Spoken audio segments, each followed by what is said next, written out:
Hello বন্ধুরা, আশা করি সবাই খুব ভালো আছো। সারাদিন সবাই খুব ভালোভাবে কাটুক সারাদিন। আজকের রেসিপি লাল শাক ভাজা।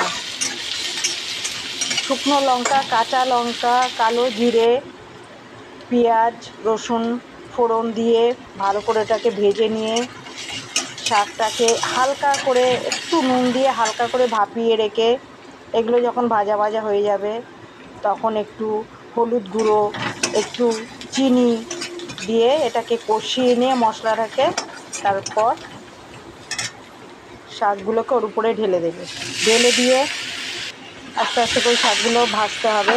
যখন জল শুকিয়ে যাবে তারপরে একটু চিনি দিয়ে স্বাদ মতন নামিয়ে ফেলবে।